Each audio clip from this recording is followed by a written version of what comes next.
दोपहर का समय, तपती धूप में जमीन अंगारों की तरह जल रही है। दूर तक सूखी जमीन के सिवा कुछ नहीं दिखाई दे रहा। कुएं का पानी खत्म हो चुका है, नदियां और तालाब सूख चुके हैं, पेड़ों के पत्ते मुरझा चुके हैं, जानवर बेजान पड़े हैं, पक्षी छांव की तलाश में पेड़ों पर बेसहारा बैठे हैं। गांव के लोग पानी की एक एक बूंद के लिए तरस रहे हैं। गांव का मुख्य चौराहा, चौधरी महेश की हवेली के सामने ग्रामीण इकट्ठे हैं। सभी के चेहरे निराश और पसीने से सने हुए हैं। चौधरी जी, ये कैसी विपत्ति है? पानी के बिना हम कैसे जीवित रहेंगे? कुआं भी सूख गया, जानवर मरने लगे हैं। अल्लाह रहम करे। हम क्या करें राजू, बारिश हो तो पानी आए, यह सब कुदरत का खेल है जिस पर हमारा जोर नहीं। चौधरी जी, पहले कभी ऐसी गर्मी नहीं देखी। न खेतों में हरी भरी घास है, न तालाबों में पानी। अगर यही स्थिति रही तो गांव बर्बाद हो जाएगा। हमें हिम्मत नहीं हारनी चाहिए, कोई न कोई रास्ता निकलेगा। तभी रामलाल, गांव के सबसे संपन्न जमींदार, अपनी हवेली के दरवाजे पर खड़ा तंज करते हुए मुस्कुरा रहा है। अब अल्लाह से मदद मांगो या जमीन पर बैठकर रोने लगो। मैंने पहले ही कहा था कि अपने कुओं पर ध्यान दो, लेकिन तुम लोगों ने मेरी नहीं सुनी। अब भुगतना होगा। गांव वाले गुस्से से रामलाल को देखने लगते हैं। राजू की मुट्ठी कसकर बंद हो जाती है। रामलाल, तुम्हारी जमीनों में पानी है, लेकिन तुम किसी की मदद नहीं कर रहे। तुम्हें अल्लाह का डर नहीं है। यह दुनिया पैसों से चलती है, डर से नहीं। जिसके पास धन है वही राज करेगा। वातावरण में एक चुप्पी छा जाती है। दूर कहीं कोई कौवा प्यास की वजह से कांव कांव करता हुआ गिर जाता है। यह घमंड ज्यादा देर नहीं टिकेगा रामलाल, अल्लाह सब देख रहे हैं। गांव वाले नाउम्मीदी से एक दूसरे को देखने लगते हैं। सभी के दिलों में एक ही सवाल है, क्या सच में कोई उम्मीद बाकी है? रात का समय, आसमान पर तारे कम और धूल ज्यादा है। चांदनी भी मध्यम पड़ चुकी है। गांव के कई घरों में चूल्हे ठंडे पड़े हैं, क्योंकि पानी के बिना खाना पकाना भी मुश्किल हो गया है। कुछ लोग अपने घरों के बाहर चारपाइयों पर लेटे गर्मी की तपिश सह रहे हैं। राजू अपने दोस्त शामू के साथ एक पुराने पीपल के पेड़ के नीचे बैठा है। राजू, पहले ऐसा कभी नहीं हुआ था। बचपन में हम यही गर्मी सहते थे, लेकिन तब तालाब में पानी रहता था, खेत हरे भरे होते थे और रात को ठंडी हवा बहती थी। अब तो सब कुछ जैसे खत्म हो रहा है। यह सब हमारे कर्मों का नतीजा है शामू। हमने अपनी जमीनों का ख्याल नहीं रखा, अपने कुओं को नहीं संभाला, और अब जब मुसीबत आई है तो सब बेबस हो गए हैं। लेकिन हम कुछ तो कर सकते हैं। क्या कर सकते हैं? बारिश हमारे बस में नहीं। पानी जमीन के अंदर सूख चुका है और रामलाल जैसे लोग हमें मरने के लिए छोड़ चुके हैं। इतने में बाबा जी धीरे धीरे उनकी तरफ बढ़ते हैं। निराश मत हो बेटा, अल्लाह इम्तिहान जरूर देता है, लेकिन हल भी वही देता है। हमें हिम्मत नहीं हारनी चाहिए। लेकिन बाबा जी, हमें क्या करना चाहिए? हमारे पास न पानी है, न खाने को कुछ, और जानवर भी मर रहे हैं। पानी जमीन के अंदर छिपा होता है बेटा। अगर पुराने कुएं सूख गए हैं तो शायद हमें नया कुआं खोदना होगा, और अगर सब मिलकर कोशिश करें तो रास्ता निकल सकता है। राजू के चेहरे पर एक उम्मीद की किरण जागती है। हाँ बाबा जी, अगर सब मिलकर काम करें तो हम पानी ढूंढ सकते हैं। हमने पहले कभी यह कोशिश ही नहीं की। लेकिन इतनी कठिन जमीन में नया कुआं खोदना आसान नहीं। मुश्किल जरूर है, नामुमकिन नहीं। अगर हम मिलकर काम करें तो ये हो सकता है। राजू खड़ा हो जाता है। उसकी आंखों में एक नई रोशनी है। तो फिर हम कल से काम शुरू करेंगे। मैं गांव के सभी युवाओं को इकट्ठा करूंगा। हम मिलकर नया कुआं खोदेंगे। यह कहते हुए वह शामू के साथ गांव के दूसरे युवाओं को बुलाने के लिए निकल पड़ता है।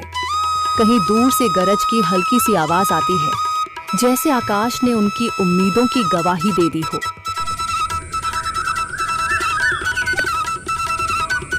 अगली सुबह राजू और शामू गांव के युवाओं को इकट्ठा करने निकल पड़े। चौधरी महेश की हवेली के सामने एक भीड़ जमा है। बाबा जी, संदरी, गांव के कुछ बुजुर्ग और किसान सभी मौजूद हैं। हम हाथ पर हाथ रखकर नहीं बैठ सकते। अगर अल्लाह ने हमें हिम्मत दी है तो हमें खुद पानी के लिए मेहनत करनी होगी। हम एक नया कुआं खोदेंगे। लेकिन राजू, क्या हमें यकीन है कि वहाँ पानी मिलेगा? बेटा, पानी जमीन के अंदर होता है, बस सही जगह खोदने की जरूरत है। हमने अपने बुजुर्गों से सुना था कि पुरानी नहर के पास जमीन नरम थी, शायद वहीं पानी हो। बाबा जी सही कह रहे हैं। अगर तुम सब यह काम करने के लिए तैयार हो तो मैं अपने कुछ मजदूर भेज सकता हूँ। धन्यवाद चौधरी जी, लेकिन हम सब खुद भी मेहनत करेंगे। यह हमारे गांव के अस्तित्व की लड़ाई है। संदरी, जो अब तक चुप थी, आगे बढ़ती है। हम औरतें भी पीछे नहीं रहेंगी। हम पानी लाने की व्यवस्था करेंगी, खाना बनाएंगी, ताकि तुम सब आराम से काम कर सको। यही हिम्मत चाहिए थी संदर। पूरा गांव एक नई उम्मीद के साथ कुआं खोदने की तैयारी में जुट जाता है। दूसरी ओर कुआं खोदने का काम शुरू हो चुका है। राजू, शामू और दूसरे युवा बेलचे चलाने लगते हैं। मिट्टी बाहर निकाली जाने लगती है। तेज गर्मी के बावजूद सब पूरी हिम्मत के साथ जुटे हुए हैं। दोपहर की तेज धूप जमीन आग की तरह तप रही है।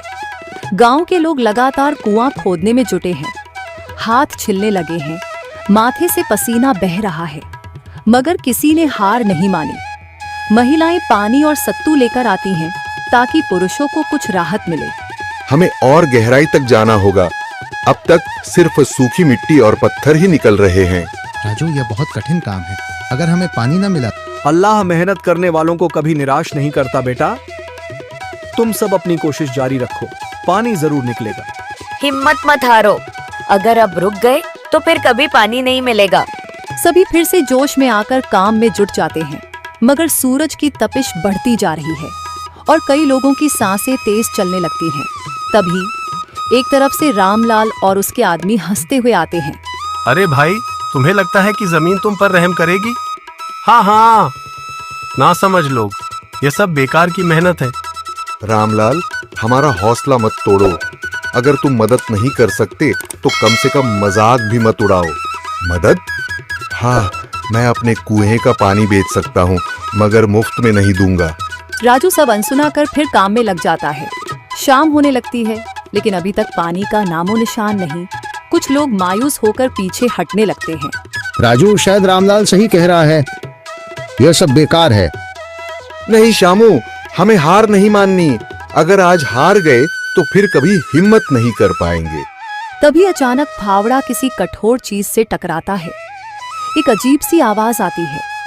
राजू चौंक कर देखता है और जल्दी जल्दी मिट्टी हटाने लगता है। अचानक एक ठंडी लहर महसूस होती है। सभी लोग दौड़कर आते हैं। जैसे जैसे मिट्टी हटती है, नीचे से गीली जमीन नजर आने लगती है। सब हैरान रह जाते हैं। सुभान अल्लाह, मैंने कहा था ना, अल्लाह हमारी मेहनत को जाया नहीं करेगा। राजू और बाकी सभी जोर लगाते हैं। कुछ ही पलों बाद अचानक मिट्टी के नीचे से पानी की एक छोटी सी धारा फूट पड़ती है। गांव वाले खुशी से चिल्ला उठते हैं। पानी पानी निकल आया। यह अल्लाह की कुदरत है रामलाल, जिस पर तुम्हें यकीन नहीं था। पूरा गांव आनंद से झूम उठता है। लोग एक दूसरे को बधाइयां देते हैं। औरतें दुआ करने लगती हैं। कुछ दिन बीत चुके हैं। गांव वाले नए कुएं से पानी भर रहे हैं, खेतों को सींच रहे हैं और जिंदगी फिर से पटरी पर लौट रही है। मगर रामलाल अब भी अपनी हार स्वीकार करने के लिए तैयार नहीं। वह गहरी सोच में डूबा है। मंजूर, उसका खास नौकर, उसके पास खड़ा है। यह सब कैसे हो गया मंजूर? मैंने सोचा था कि ये लोग थक कर हार मान लेंगे, मगर उल्टा इन्हें सफलता मिल गई। मालिक, वे सब मिलकर मेहनत कर रहे थे, शायद यही उनकी ताकत बनी। ताकत? देखना, मैं इन्हें ऐसा सबक सिखाऊंगा कि ये दोबारा मेरे बिना कुछ करने की हिम्मत भी नहीं करेंगे। क्या मतलब मालिक? अगर इनके कुएं का पानी खराब हो जाए या वह सूख जाए तो? मालिक, ऐसा कैसे होगा? हमें रात के अंधेरे में कुएं में जहरीला पदार्थ डालना होगा ताकि लोग बीमार पड़ जाएं। जब पानी पीने लायक नहीं रहेगा तो ये सब मेरे पास भागते आएंगे। मगर मालिक, अगर किसी को पता चल गया तो? किसी को कुछ पता नहीं चलेगा। हम आधी रात को काम करेंगे और सुबह पूरा गांव हैरान होगा कि पानी अचानक कैसे खराब हो गया। रामलाल की चालाकी से भरी मुस्कान दिखा रही है कि वह कोई बड़ा षड्यंत्र रच रहा है। मंजूर हिचकिचाता है, मगर वह जानता है कि रामलाल के आदेश को टालना आसान नहीं। दोनों मिलकर अपनी शैतानी योजना बनाने लगते हैं। उसी समय राजू दूर खड़ा उनकी सारी बातें सुन लेता है।